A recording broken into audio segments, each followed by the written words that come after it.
नेपरा का कराची वालों को बिजली का झटका। नेपरा ने बिजली की फी यूनिट में ₹1.71 इजाफा कर दिया। इजाफे का इतलाक सिर्फ मार्च के माह के बिलों में होगा। आपको बताएं कि इजाफे का इतलाक सिर्फ मार्च के महीने के बिलों में होगा। वालों के लिए बिजली का झटका है। नेपरा ने बिजली की फी यूनिट में ₹1.71 इजाफा कर दिया है। तफसीलात जान लेते हैं हमारे नुमाइंदे अशरफ खान से। अशरफ, बताइएगा। जी, यहाँ पे केएलएचटी की जनवरी की माहाना फ्यूल चार्जेज और माली साल 2022-23 की दूसरी सहमाही एडजस्टमेंट के हवाले से नेपरा हेडक्वार्टर में अवामी समात हुई है। अवामी समात में ये जो दूसरी सहमाही के लिए एडजस्टमेंट की मद में ₹7.36 फी यूनिट कमी की दरखास्त जमा कराई गई थी और केएलएचटी ने एफसीए की मद में ₹2.70 फी यूनिट इजाफे की दरखास्त जमा कराई थी। और नेपरा की जो डाटाबेस की जांच पड़ताल के मुताबिक जनवरी की एफसीए की मद में इजाफा जो ₹1.71 फी यूनिट बनता है, जो कि इसका इतलाक सिर्फ मार्च की माह के बिलों में होगा और इसका इतलाक केएलएचटी के तमाम सार्फिन माह से लाइफ लाइन और इलेक्ट्रिक व्हीकल चार्जिंग स्टेशन पर होगा। यहाँ पे ये भी बताया अथॉरिटी डाटा की मजीद जांच पड़ताल के बाद अपना तफसीली फैसला जारी करेगी। और यहाँ पे जो बात सामने आई कि केएलएचटी ने जो ₹2.70 फी यूनिट इजाफे का जो दरखास्त दी थी, उसके बजाय नेपरा ने जो ₹1.71 जो है फी यूनिट इजाफे की जो है मंजूरी दी है। अच्छा, आप बता रहे हैं कि नेपरा ने इसकी मंजूरी दे दी और इसका इतलाक जो है मार्च के बिलों में होगा। सारिफिन जो है वो पहले ही परेशान है और उनकी जानिब से कहा जा रहा है कि कराची में पहले ही बिजली नहीं आ रही, तो बिजली का में इजाफे का क्या मकसद सामने आ रहा है? जी, यहाँ पे बताया गया है कि केएलएचटी की जाने से जो नेपरा की समात में कि जो उनकी जो कॉस्ट है, यानी गैस की और जो फर्नेस ऑयल से जो बिजली बनी थी, तो उसकी लागत बढ़ी है। साथ ही जो आपकी जो एफसीए की मद में यानी कि जो एनटीपीसी से जो बिजली मिक्स बिजली जो मिलती है, उसकी कीमत भी बढ़ी है। उसकी लागत बढ़ने पर तकरीबन जो है उसकी लागत जो उन्होंने बताई थी केएलएचटी ने ₹2.70 फी यूनिट का उन्होंने जो दरखास्त दी थी, जिससे जांच पड़ताल के बाद नेपरा हुकाम ने कहा कि ₹2.70 नहीं बनती है, वो ₹1.71 बनती है। लेकिन देखा जाए इस वक्त जो महंगाई के जो सताए अवाम है, उनके लिए ₹1.71 फी यूनिट भी बहुत भारी पड़ेगा। जैसे अगर 100 यूनिट बात करें तो ₹171 इजाफी बिल पे आ जाएंगे। 200 यूनिट बनते हैं तो इसी तरीके से ₹340 बनते हैं। तो ये इम्पैक्ट आएगा एक आम आदमी पे जो कि इस वक्त महंगाई से मुश्किलात का शिकार है, जिसमें से अगर देखा जाए जो मिनिमम ₹30,000 महाना कमाता है, वो इजाफी अगर बोझ बर्दाश्त करेगा। क्योंकि केएलएचटी का भी कहने के 70% जो वो लोग हैं जो कि 200 यूनिट से कम इस्तेमाल करते हैं, उन पे बड़ा बोझ होगा जो ओवरऑल इसका नजर आ रहा है। अच्छा अशरफ, बताइएगा कि आज एक अहम समाअत भी हुई अदालत में कराची की और उसमें केएलएचटी के साथ जो मुआहिदा है उस पर बातचीत की गई। उन्होंने कहा कि पहले ही सारिफिन जो खुश नहीं है, केएलएचटी ने जो अपना मुआहिदा पहले किया हुआ था उसको मुकम्मल नहीं किया और मज़ीद उनके साथ मुआहिदा आगे नहीं बढ़ाना चाह रहे। और दूसरी तरफ ये नज़र आ रहा है कि एक बार फिर से बिजली को बढ़ा दिया गया है और इस तरह तो सारिफिन पर मज़ीद बोझ बढ़ा दिया गया है। जी, यहाँ पे देखा जाए कि केएलएचटी का बुनियादी जो एग्रीमेंट है, यानी कि होलसेल सिर्फ कराची में जो केएलएचटी जो बिजली फराहम करता था, उसका मुआहिदा जो है 3 माह बाद जो खत्म हो रहे हैं जून में, उसके ऊपर वो कंटिन्यू नहीं करना चाह रहे। वो चाह रहे हैं कि और भी लोग आए। तो उसके ऊपर जो ये जो अदालत में समाअत चली है, उसके भी अगर इम्पैक्ट देखें कि अगर कोई नई कंपनीज आती हैं तो केएलएचटी के अलावा तो वो भी देखना होगा किस रेट पे बिजली देती हैं। यहाँ पे अगर देखा जाए इस वक्त कराची शहर जो 7 अजला पे मुश्तमिल है और तकरीबन कहा जाए जो मरदमशुमारी की बात की जाए तो उसके 34 लाख घर हैं जहाँ पे लोग रहते हैं। उसमें जो मीटर्स हैं इस वक्त सार्फिन केएलएचटी के 34 लाख सार्फिन है। और यहाँ पे जब उसका इम्पैक्ट आता है तो 34 लाख सार्फिन जो केएलएचटी के इस वक्त हैं उन पर शदीद असरात होते हैं, क्योंकि बिजली की बंदिश भी होती है। अगर बिजली नहीं मिलती है, शॉर्टफॉल होता है गैस का, तो पूरी बिजली नहीं मिलती, जिसकी वजह से मुश्किलात होती हैं। इस वक्त मजमूई तौर पर देखा जाए जो सूरत हाल है कि कराची के जो वो गुंजान आबादी वाले हैं जहाँ बिजली की लाइन लॉसेज बहुत ज़्यादा है, वहाँ 7 से 8 घंटे की जो है एलानिया लोड शेडिंग होती है। इसके अलावा दीगर शहर में जो मुख्तलिफ इलाके हैं वहाँ पे 1.5 से 2 घंटे होती है लोड शेडिंग। तो अब ये जो असरात हैं, अगर बिजली मज़ीद महंगी होगी तो आवाम के लिए साथ में बिजली ना मिलते हुए जो महंगी बिजली देनी होगी उसका मज़ीद बोझ पड़ेगा। जी, बहुत शुक्रिया अशरफ खान। बल्दिया कोरंगी में अफसरान और मुलाजमीन की गैर कानूनी तकर्रियों और बोगस भर्तियों के खिलाफ सिजन यूनिट डिस्ट्रिक्ट कोरंगी के चीफ ऑर्गेनाइज़र मैदान में आ गए। उन्होंने वज़ीर बल्दियात को खतूत भी रवाना कर दिए। मामला क्या है जानते हैं रिजवान अहमद से। रिजवान, बताइएगा। جی بالکل، سال 2020 کے آخر میں سندھ لوکل گورنمنٹ بورڈ کی جانب سے جن کونسل اور S C U G service کے حامل افسران اور ملازمین کی تقرریاں کی گئی تھیں، ان کے احکامات میں یہ واضح کیا گیا تھا کہ یہ تعیناتیاں 1 سال کی مدت کے لیے ہوں گی، مگر اب تک کئی افسران و ملازمین جن کی تعداد 50 کے لگ بھگ ہے ڈسٹرکٹ کورنگی میں خاص طور پر موجود ہیں، اور ان کو جو ہے ان کی پوسٹوں سے اور ان کے عہدوں سے ہٹایا نہیں گیا ہے، ان کا ٹرانسفر نہیں کیا گیا ہے، جس پر کے ایم سی کی سوداکار یونین سجن یونین نے اعتراض اٹھا دیا ہے، اور ہمارے ساتھ موجود ہیں اس سلسلے میں عمران علی، چیف آرگنائزر ہیں یہ بلدیہ کورنگی کے سجن یونین کی، ان سے بات کرتے ہیں۔ بہت شکریہ عمران صاحب، فرمائیے گا اعتراض کیا تھا آپ کو؟ اعتراض یہ ہے کہ 2020 اور 21 کے آخر میں بہت سارے لوگ جو ہیں 1 سال کی مدت پہ ہمارے یہاں آئے تھے، اور سندھ لوکل گورنمنٹ بورڈ نے ان کے آرڈر کیے تھے 1 سال سے اوپر یہ نہیں جا سکتے تھے، لیکن وہ ہمارے یہاں ضم ہو گئے، اب تک کے پتہ نہیں چل رہا وہ کون ہے۔ اس سے ہماری اوزیٹی کے اوپر بھی فرق پڑ رہا ہے، اور یہ ان میں اکثریت جو ہے وہ جعلی بھرتی ملازمین کی ہے، جو دوسرے ڈسٹرکٹ سے انٹیریئر سندھ سے یہاں پہ پوسٹنگ ہو کے آئے، لیکن یہاں پہ گئے نہیں، یہیں پہ ضم ہو گئے۔ اچھا، تو یہ بتائیے کہ اس سلسلے میں آپ نے جو ہے مختلف کراسپونڈنگ بھی کی ہے اعلیٰ حکام سے، وہ کہاں تک پہنچی، کیا امپلیمنٹ ہوا اس پہ؟ اس سلسلے میں مسلسل پیچھے 1-1.5 سال سے کورسپونڈنس کر رہا ہوں، وزیر بلدیات، چیف سیکریٹری سب کو درخواستیں میں دیتا آ رہا ہوں، اور سارے معاملات میں اس میں بہت سارے لیٹرز بھی نکلے بھی ہیں۔ اسی سلسلے میں ابھی حالیہ پیش رفت یہ ہوئی ہے کہ 2021 میں ایک لیٹر نکلا تھا انچارج پیرول کا، جو کہ اب 2022 میں ان کا ٹینیئر پورا ہو گیا تھا، ان کو اپنی سیٹ سے ہٹایا گیا ہے، اور ان کے اوپر الزام ہے کہ وہ ایکٹیویٹیز میں، انلیگل ایکٹیویٹیز، کرپشن میں ان کی انوالومنٹ تھی، جعلی بھرتیوں معاملات میں تھا، شیڈیول اسٹیبلشمنٹ میں یہ سیٹ ہمارے پاس موجود نہیں تھی۔ اچھا، یہ بھی مجھے بتا دیجیے گا کہ یہ جو افسران ہیں ان کی تعیناتی کی گئی ہے، کئی افسران ہم دیکھ رہے ہیں کہ وہ برسہ برس سے ایک ہی پوسٹ پر ہوتے ہیں، تو 1 سال میں آپ کیوں زور دے رہے ہیں کہ ان کا جو ہے یہاں سے تبادلہ کیا جائے؟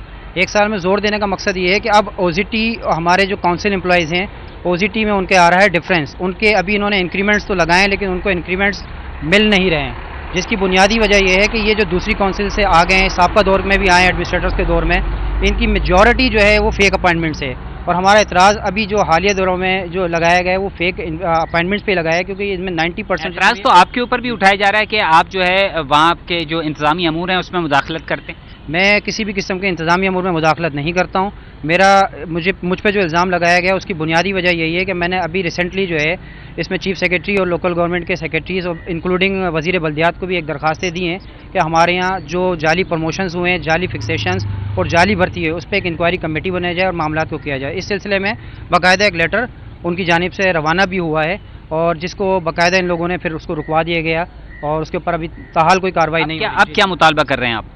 اب میرا مطالبہ یہ ہے کہ چیف وزیر بلدیات سے میں نے پچھلے دنوں ملاقات کری، اور اس میں نے باقاعدہ ان کو ایک اپلیکیشن دی کہ آپ بلدیہ کورنگی میں سابقہ دور میں 2022 کا اگر خالی ڈیٹا اٹھا لیں، اس میں ہمارے پاس 100 سے زائد ایسے لوگ ہیں جو جعلی بھرتی کیے گئے ہیں آئی ٹی ڈپارٹمنٹ کی طرف سے، ان کو ریکٹیفائی کریں، ان کو ہمارے پیرول سے ریموو کریں، اگر تو وہ جینون ہیں تو ان کی سابقہ کونسل میں بھیجا جائے جو ان کی پیرنٹس کونسل ہیں، تاکہ ہمارے جو ملازمین یہاں پہ ہیں ان کو ان کا جائز حق، ان کی سیلری مل سکے۔ بالکل، جو اصل ملازمین ہیں ان کو ان کا حق مل سکے، اس لیے جو مدت پوری کر چکے ہوئے ہیں یا پھر غیر قانونی طور پر بھرتے ہوئے ہیں ان کا فوری طور پر جو ہے وہ احتساب کیا جائے، یہ مطالبہ سجن یونین ڈسٹرکٹ کورنگی کے چیف آرگنائزر عمران کا۔ جی ناظرین، لیاقت آباد سپر مارکیٹ میں پارکنگ کے باعث ٹریفک جام معمول بن گیا۔ مارکیٹ کے تاجروں نے کے ایم سی سے بیسمنٹ کی پارکنگ کھولنے کا بھی مطالبہ کر دیا۔ مزید تفصیلات جانتے ہیں ہمارے نمائندے کاوش میون سے۔ جی بالکل، دیکھیں پارکنگ شہر کا بنیادی مسئلہ ہے، اور ہم دیکھتے ہیں کہ شہر کی بیشتر مارکیٹوں میں پارکنگ کے بے ہنگم مسائل ہیں۔ اس وقت میں موجود ہوں لیاقت آباد کی مارکیٹ میں، جہاں پر پارکنگ کا کوئی مربوط نظام موجود نہیں ہے، جس کے باعث تاجر برادری کو کافی مشکلات کا سامنا کرنا پڑ رہا ہے۔ میرے ساتھ موجود ہیں انجمن تاجران ڈسٹرکٹ سینٹرل کے چیئرمین حسین قریشی۔ سر بتائیے گا کیا مسائل ہیں، اور ٹریفک پولیس کے حوالے سے آپ کی کیا شکایت ہے؟ دیکھیں، اس وقت جو صورتحال ہے، ویسے ہی مہنگائی کی وجہ سے کاروبار ختم ہوا ہے۔ اب یہاں صورتحال، ایک تو یہاں پارکنگ کا بڑا ایشو ہے۔ پارکنگ کا ایشو یہ ہے کہ یہاں سپر مارکیٹ کے بیسمنٹ میں اتنی بڑی پارکنگ ہے، تقریباً کہ 1500 اور 2000 کے قریب جو ہے اس میں بائکیں آ سکتی ہیں کہ پارکنگ کا مسئلہ حل ہو سکتا ہے۔ یہاں کی ایسوسیشن نے ہمیں بھی اور دیگر اداروں میں بھی جو ہے مختلف درخواستیں دی ہیں کہ بھائی اس پارکنگ کو کھول دیا جائے، لیکن اس کو بہتر کرنے کے بجائے یا اس پہ عمل درآمد کرنے کے بجائے ٹریفک پولیس نے ایک نیا نظام قائم کر دیا ہے کہ جو بائکیں پہلی لائن میں بھی لگی ہوتی ہیں وہ اٹھا کے لے جاتے ہیں، وہ گاہکوں کی ہوں اور کسٹمر آتے ہیں ان کے ساتھ 2-2 3-3 بچے ہوتے ہیں، کچھ ایسی لیڈیز ہوتی ہیں جن سے چلا نہیں جاتا۔ جی بالکل، اس سلسلے میں چیئرمین ڈسٹرکٹ انجمن تاجران حسین قریشی کا کہنا تھا کہ پارکنگ کا کوئی مربوط نظام موجود نہیں ہے، یہاں دکانداروں کی جو بائک पार्क करते हैं उनको भी ट्रैफिक पुलिस एहलकार जो है वो उठा के ले जाते हैं। अब इस वक्त भी जो है वो रक्शे जगह जगह खड़े हैं, जिसके बायस भी ट्रैफिक जाम जो है वो यहाँ पर मामूल बन चुका है। दुकानदारों का और जो यहाँ पर अंजुमन ताजरान है उनका ये मुतालबा है कि KMC की मार्केट है और अंडरग्राउंड जो पार्किंग है उसको फौरी तौर पर फाल किया जाए। जी। आराम बाग बस स्टॉप पर बैठने और धूप से बचाव के लिए कोई मुनासिब इंतजामात नहीं है, जिसकी वजह से कॉलेजेस और यूनिवर्सिटी की तालिबात के अलावा दीगर मुसाफिर भी शदीद गर्मी में बस का इंतज़ार करने पर मजबूर हैं। इस हवाले से मज़ीद बता रही हैं हमारी नुमाइंदा नम्बरा रियासत। जी बिल्कुल, मैं इस वक्त आराम बाग बस स्टॉप पर मौजूद हूँ और यहाँ पर जो बस स्टॉप की जो जगह है, यहाँ पर सिविल, SIUT, वफाकी उर्दू यूनिवर्सिटी और दीगर यूनिवर्सिटी और कॉलेजेस के तलबा यहाँ कर बस का इंतज़ार करते हैं, लेकिन यहाँ पे बाकायदा बस स्टॉप नहीं बनाया गया है। बैठने का कोई मौसर इंतज़ाम नहीं है, सायादार कोई जगह नहीं है जहाँ पे यहाँ खड़े हो।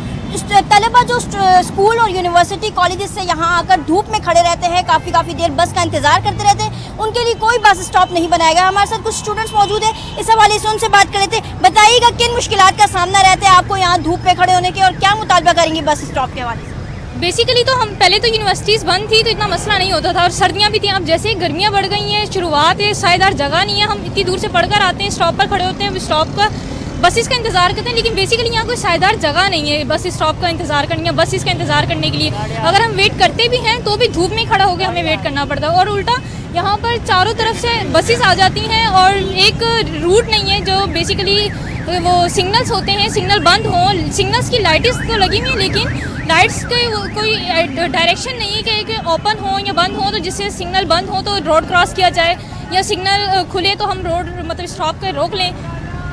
जी बिल्कुल, यकीनी तौर पर। आप बताइएगा इस हवाले से क्या कहेंगे, यहाँ धूप में खड़े होकर बस का इंतज़ार करने से किन मुश्किलात का सामना है? मुश्किलात तो बहुत सारी हैं, लेकिन मेरी सिंध हुकूमत से रिक्वेस्ट ये है कि कम से कम बुजुर्गान के लिए कोई इस तरह का शेड और सिटिंग स्पेस होनी चाहिए जो इस धूप से उन्हें बचा सके। यकीनी तौर पर सिर्फ तलबा नहीं बल्कि बुजुर्ग अफराद भी यहाँ बस स्टॉप पर आकर खड़े रहते हैं, जिनके लिए कोई मौसर इकदाम नहीं किया गया, बाकायदा बस स्टॉप नहीं बनाया गया, बैठने की कोई बाकायदा जगह नहीं। उसके साथ साथ यहाँ पे जो सिग्नल्स कायम है वो भी नाकारा हो चुके हैं, जिसके बायस पैदल चलने वाले अफराद जो बस स्टॉप पे यहाँ पर आकर खड़े होते हैं उन करने में शदीद मुश्किलात का सामना रहता है। जी। सनतकारों ने शरह सूद में मजीद इजाफे से मुश्किलात मजीद बढ़ने का इंदिया दे दिया। FPCCI के साबिक सदर ज़िक्रिया उस्मान का इस बारे में क्या कहना है, आइए जानते हैं हमारे नुमाइंदे अशरफ खान से जो इस वक्त उनके साथ मौजूद है। जी देखा जाए हर जगह कंसर्न देखी जा रहे हैं। स्टेट बैंक ने जो मॉनेटरी पॉलिसी इजलास है वो 2 मार्च को तलब कर लिया है। मार्केट में खबरें हैं कि शरह सूद 2% तक बढ़ सकती है, इसके कितने असरात होंगे? FPCCI के साबिक सदर हैं ज़िक्रिया उस्मान हमारे साथ मौजूद हैं। क्या देख रहे हैं सर, इंडस्ट्री की जो मौजूदा सूरत बर्दाश्त कर पाएगी? मैं ये समझता हूँ कि कुछ मजबूरियाँ हैं जो मेरी समझ में आती हैं कि इनके पास कोई चॉइस नहीं है। अब वो IMF के डिस्कशंस पर ही सारा काम हो रहा है, और मैं समझता हूँ कि बाकी एजेंसीज जो हैं उन्होंने भी एक मेयार जो है वो IMF को दे दिया है कि IMF एक मेयार है, अगर वो पास कर देंगे हर चीज़ तो बाकी भी देंगे। असल 1.2 बिलियन मसला नहीं है हमारा मसला जो है वो ये है कि बाकी एजेंसीज ने भी हमारे पैसे रोक लिए हैं जो हमें लोन गिवन है। अब इन हालात में वैसे तो मेरे हिसाब से इनको गवर्नमेंट लेनी नहीं चाहिए थी।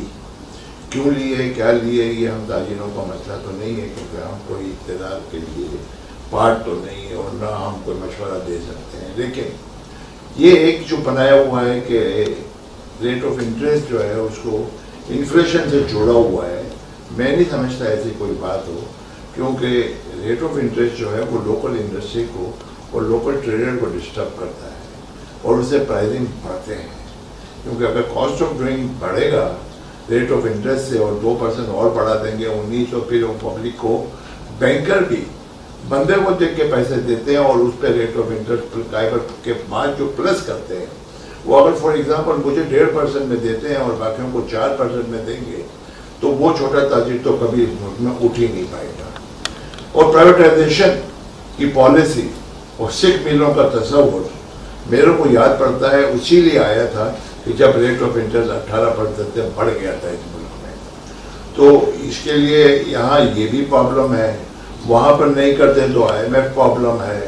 तो मुझे नहीं समझ आती कि कैसे इसको संभालेंगे, लेकिन पब्लिक को थोड़ा सा कॉन्फिडेंस देना चाहिए। असल बात यह है कि पैसा जो मुल्क में नहीं आ रहा उसकी रीज़न ये भी है कि जब लोकल इंडस्ट्रियलिस्ट को कॉन्फिडेंस नहीं मिल रहा तो बाहर से कौन आके पैसा लगाएगा। बाहर के लोग आते हैं, कहते हैं आप हमारे मुल्क में लगाओ, हम कहते हैं हमारे मुल्क में लगाओ।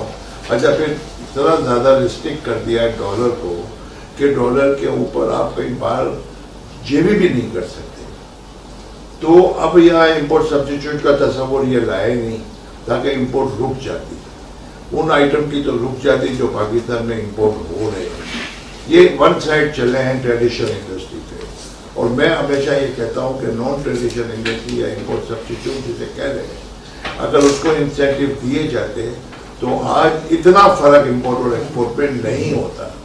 तो पता नहीं किस किस्म की पॉलिसीज बनाते हैं, अगर थोड़ा सा ख्याल कर लें, और मैं समझता हूँ कि उन इंडस्ट्री पे तवज्जो देने और उनको एग्जम्पशन दे दें, जो एग्जम्पशन फिलहाल तो IMF नहीं कहेगा, लेकिन एग्जम्पशन के और भी तरीके बहुत से दुनिया में हैं, तो वो लगवाते तो मेरा ख्याल है काफ़ी हद तक हमारा इम्पोर्ट कम हो जाएगा। जी, जैसे कि आपने सुना जो कंसर्न्स हैं यहाँ पे IMF के दबाव पे जो शरह सूद में इजाफे करने की बातें की जा रही हैं, इसके असरात हर जगह नजर आएंगे, चाहे छोटा ताजुर हो या बड़ा ताजुर हो, इंडस्ट्री हो, हर सनत पे इसके असरात उन्हें, साथ ही क्या है कि महंगाई मजीद बढ़ जाएगी। जी, तहरीक इंसाफ ने कराची ने मुस्ताफ़ी MNA मामले पर खिलाफ सिंध हाई कोर्ट में दरख्वास्त दायर कर दी।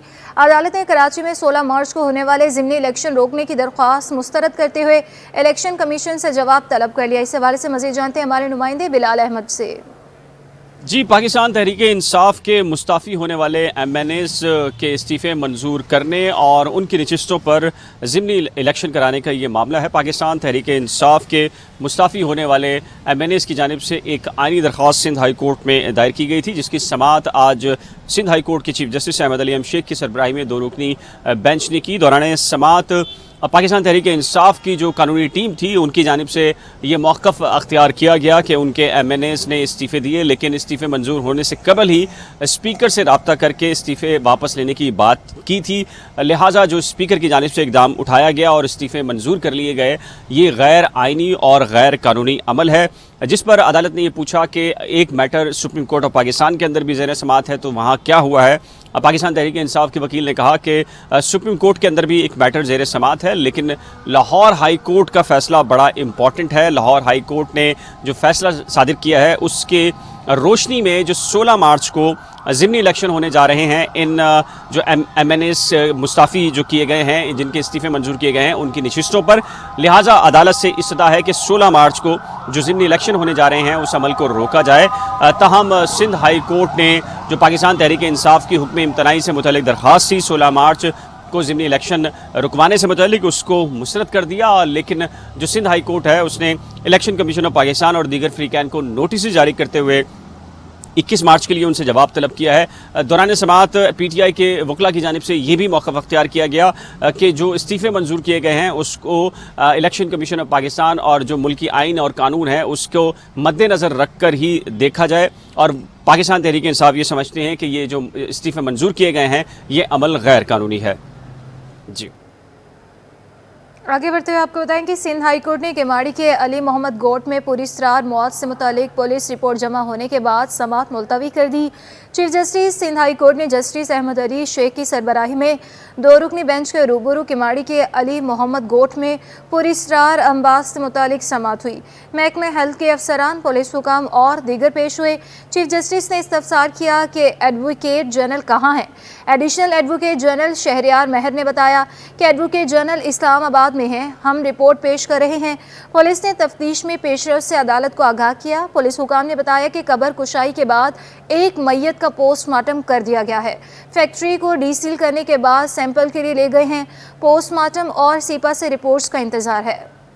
वफाकी हुकूमत और के इलेक्ट्रिक के दरमियान कराची में बिजली की तकसीम के असर 9 वाहिदे की तश्कील से मुतालिक सिंध हाई कोर्ट में दरख्वास्त दायर कर दी गई।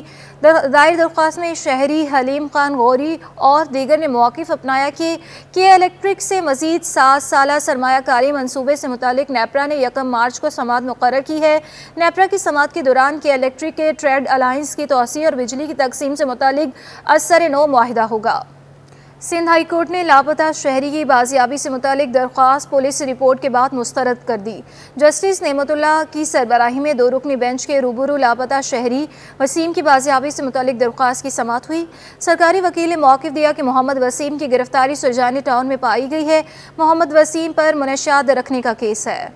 सिंध हाई कोर्ट ने हकीम सईद कत्ल केस में बरी सईद एजाजुल हसन की बाजियाबी से मुतालिक दरख्वास्त पर JIT और टास्क फोर्स हुकाम से जामे रिपोर्ट्स तलब कर ली। जस्टिस नेमतुल्लाह की सरबराही में 2 रुकनी बेंच के रूबरू हकीम सईद कत्ल केस में बरी सईद एजाजुल हसन की बाजियाबी की दरख्वास्त पर सहमत हुई। दरख्वास्त गुजार के वकील ने मौक़िफ़ दिया कि सईद एजाजुल हसन हकीम सईद कत्ल केस में बरी हुआ। बैंकॉक से वापसी पर सईद एजाजुल हसन को गिरफ्तार किया गया। सिंध का महकमे बराए स्कूल तालीम गुज़श्ता 9 रोज़ से सेक्रेटरी से महरूम है। गुलाम अकबर लगारी बैरून मुल्क छुट्टियों पर जाने के बाद वापस ना लौटे। महकमे का इंतज़ामी निज़ाम डामाडोल हो गया। कायम मकाम सेक्रेटरी स्कूल भी तैनात ना हो सका। सेक्रेटरी स्कूल तालीम गुलाम अकबर लगारी 19 फरवरी से बैरून मुल्क गए हुए हैं। वो बच्चों से मिलने कनाडा गए थे। सिंध सरकार ने महकमे स्कूल तालीम में नए भर्ती जूनियर स्कूल टीचर्स को भी तरबियत देने का फैसला कर लिया। उस्ताद की तरबियत के इदारे स्टेडा की जानिब से तरबियत 2 मार्च से दी जाएगी। महकमा स्कूल तालीम के कराची, हैदराबाद, सक्खर, लाड़काना, मीरपुर खास और शहीद बेनज़ीर आबाद डिवीज़न में नए भर्ती जूनियर स्कूल टीचर्स को तरबियत दी जाएगी। इससे कबल स्टेडा ने नए भर्ती प्राइमरी स्कूल टीचर को भी तरबियत दी थी। दाऊद इंजीनियरिंग यूनिवर्सिटी की नई vice chancellor professor doctor Samreen Hussain ने ओहदे का चार्ज संभाल लिया। यूनिवर्सिटी आमद पर उनका पुरतपाक इस्तकबाल किया गया। Dawood University of Engineering and Technology की नई vice chancellor professor doctor Samreen Hussain की यूनिवर्सिटी आमद पर उनका शानदार इस्तकबाल करते हुए गुलदस्ते पेश किए गए। Professor chancellor professor doctor Abdul Waheed Bhattu, registrar professor doctor Saeed Asif Ali Shah, उस्ताद, स्टाफ और तलबा ने नई वाइस चांसलर को खुशामदीद कहा। जामे कराची में इस्लामी जुम्मत तलबा के ज़ेरे एहतमाम कुतब मेले का इनेकाद किया गया। 3 रोज़ा कुतब मेले में 150 से ज़ायद स्टॉल्स लगाए गए। कुतब मेले का ताज़ा तरीन अहवाल जानते हैं हमारे नुमाइंदे सैयद ज़ुबैर राशिद से। सैयद ज़ुबैर राशिद, बताइएगा। जामे कराची में इस्लामी जमीयत तलबा की जानिब से 3 रोज़ा कुतुब मेले का आगाज़ कर दिया गया है। कुतुब मेले का इनेकाद आज जिम म्यूज़ियम हॉल में किया गया है, जो कि 3 रोज़ तक जारी व सारी रहेगा। इसके अलावा मैं आपको ये भी बताऊं कि इस कुतुब मेले में 150 से ज़ायद किताब के स्टॉल्स लगाए गए हैं। इसके अलावा बाहर की तरफ खाने पीने के स्टॉल्स भी जो तलबा है उनकी तवज्जो का मरकज़ बने हुए हैं। इसके अलावा यहाँ पर मुनफरिद इक़साम की किताबें जो है यहाँ पर दस्तयाब है, जिसमें इस्लामिक आइडियोलॉजी से लेकर आपकी जो जदीद तर्ज पर मबनी जो किताबें हैं, ऑटोबायोग्राफी है या रिसाले हैं, जो दीगर उमूर की जो किताबें हैं, उनकी बहुत बड़ी वैरायटी यहाँ पे दिखाई देती है। इसके अलावा किताबें जो है बहुत ही मुनासिब दामों में यहाँ पर फ़रोख्त की जा रही है। इस वक्त भी अगर मेरे कैमरामैन हैदर अगर आपको कैमरे की आँख से मुलाजा करके दिखा सके कि जिम्नेज़ियम हॉल में इस वक्त जो है तालिब इल्मों का एक तांदा बंधा हुआ है कि तालिब इल्मों की आमदरफ्त का जो सिलसिला है सुबह सवेरे से ही जारी व सारी है, और यकीनन हर एक तालिब इल्म जो है इस तरह के कुतुब मेले को बहुत खुशाइंद करार दे रहा है। इसके अलावा यहाँ पर अपनी मन पसंदीदा किताब की तलाश में भी दिखाई देता है। मेरे कैमरामैन आपको दिखाए भी कि लोग यहाँ पर परचेज़ भी कर रहे हैं। स्टूडेंट जो है बहुत बड़ी तादाद स्टूडेंट्स की यहाँ पर मौजूद है। मुख्तलिफ इक़साम की किताबें यहाँ पर जो है फ़रोख्त की जा रही है, दस्तयाब की गई है। इसके अलावा प्रोफेसर डॉक्टर खालिद महमूद राकी जो कि जामिया कराची के वाइस चांसलर हैं, उन्होंने जो है आज इस इफ्तिताही तकरीब में कुतुब मेले की इफ्तिताही तकरीब में शिरकत की है। तो ताहम ये गहमा गहमी जो है उरूज पर है। 3 रोज़ा ये कुतुब मेला है, हर साल की तरह इस साल भी इसका इनेकाद किया गया है। इसके अलावा मैं आपको ये भी बताऊँ कि 49वां ये कुतुब मेला है जो कि इस्लामी जमीयत तलबा की जानिब से इसका इनेकाद किया गया। हर साल की तरह पुरतपाक इस्तकबाल किया जाता है, और ये इस बात की दलील है कि कुतुब बीनी के शौकीन आज भी अपनी पसंदीदा किताब की तलाश में हमें दिखा देते हैं। ये जो रौनकें हैं ये शाम गए तक ऐसी जारी व सारी रहेंगी। जी। कराची यूनाइटेड फुटबॉल क्लब की टीम आइंदा माह कतर के टूर्नामेंट में हिस्सा लेगी। डायरेक्टर अली अता का कहना है कि कोशिश है कि गैर मुल्की कोचेस को नौजवानों की तरबियत के लिए पाकिस्तान बुलाया जाए। मज़ीद बता रहे हैं हमारे नुमाइंदे जावेद इकबाल। लियारी के एक फ़ुटबॉल ग्राउंड में मौजूद हूँ जहाँ पर जर्मन कौंसलेट के ज़रिए तमाम बच्चों की ट्रेनिंग और उनकी सपोर्ट करने वाले से एक तकरीब मुनक़्क़िद हुई। हमारे साथ कराची यूनाइटेड फुटबॉल क्लब के डायरेक्टर अली अता मौजूद हैं, इनसे जानेंगे बात करें। अली साहब, किस तरह देख रहे हैं ये जर्मन कौंसलेट का ताउन फुटबॉल के फ़रोग़ के लिए? जी अस्सलाम वालेकुम। सर देखें, जर्मन कौंसलेट का ताउन ये पहली दफ़ा नहीं है। German consulate has through out supported us. ये टूर्नामेंट्स भी करवाते हैं, बॉलों की तो अक्सर ये डिस्ट्रीब्यूशन करवाते हैं। इसके अलावा इनका एक अपना कौमी जज्बा भी है फुटबॉल के पीछे, तो वो हमेशा फुटबॉल को आगे फ़रोग़ ज़रूर करते हैं। इससे पहले भी हमारे साथ ऑपरेट कर चुके हैं, और जिस तरह आज हम लियारी जनरल में हैं, इसी तरह हम और स्टेशंस पे भी गए हैं, और इंशाल्लाह चलते रहेंगे, इसी तरह जाते रहेंगे। सुना आपने अली अता साहब बताया था कोशिश है पाकिस्तान में फ़ुटबॉल को फ़रोग़ दिया है ताकि नौजवान नस्ल को मिले अपनी सलाहियतें दिखाने का। जी आगे बढ़ते हुए आपको बताएं कि अब्दुल सत्तार ईधी खिदमत खल के शोबे में पाकिस्तान और दुनिया की जानी मानी शख्सियत थे। वो पाकिस्तान में ईधी फाउंडेशन के ताहया सदर रहे। आज अब्दुल सत्तार ईधी के यौम पैदाइश के मौके पर CT20 की टीम ने ईधी हेड ऑफिस में बच्चों के हमरा केक काटा। साथ ही फैसल ईधी की अहलिया से भी बात की। मज़ीद बता रही हैं राबेल अशरफ। जी बिल्कुल, आज उस शख्सियत की सालगिरह है जिसने अपनी तमाम तर ज़िंदगी इंसानी खिदमत में वक्फ कर दी। इस वक्त हम मौजूद हैं ईदी सेंटर के एक हेड ऑफिस में, जहां पर छोटे छोटे बच्चों के साथ हमने ईदी साहब की सालगिरह मनाई। और हमारे साथ मिसेस फैसल ईदी, जो कि भाभी के नाम से जानी जाती हैं, इनसे हम बात करते हैं। भाभी, आज के दिन की मुनासबत से आप क्या कहना चाहेंगी? अब्दुल सत्तार ईदी क्या सालगिरह है, क्या कहना चाहेंगी आज? मैं आज इतना ही कहना चाहूँगी कि जिस तरह ईदी साहब ने अपनी पूरी ज़िंदगी वक्फ कर दी इंसानियत के कामों में, इस तरह से ना लोगों को भी करना चाहिए, और हमेशा अच्छे कामों के लिए बढ़ चढ़ के हिस्सा लें इंसानियत के कामों में। ईदी साहब ने ना रंग नस्ल कुछ भी नहीं देखा, ना मज़हब, ना रंग, ना नस्ल, कुछ भी नहीं। सिर्फ़ एक इंसानियत की खातिर इन्होंने सारी ज़िंदगी काम किया इन्होंने। और अल्लाह हमें भी तौफीक दे कि इनके नक्शे कदम पे हमें चलने की अल्लाह हिदायत दे और तौफीक दे हमें। जी बिल्कुल, जैसा कि आपने सुना कि हमारे साथ मिसेस फैसल ईदी मौजूद थी। उनका यही कहना है कि अब्दुल सत्तार ईदी ने कभी किसी रंग नस्ल को नहीं देखा, बल्कि उन्होंने सिर्फ़ और सिर्फ इंसानियत की खिदमत को तरजीह दिया। उनका यही कहना था कि हम इंसान को भी चाहिए कि इस तरह जो है जितना भी हम कोशिश कर सकें अपनी तरफ से पूरी कोशिश करें और इंसानियत की खिदमत करें। जी बहुत शुक्रिया।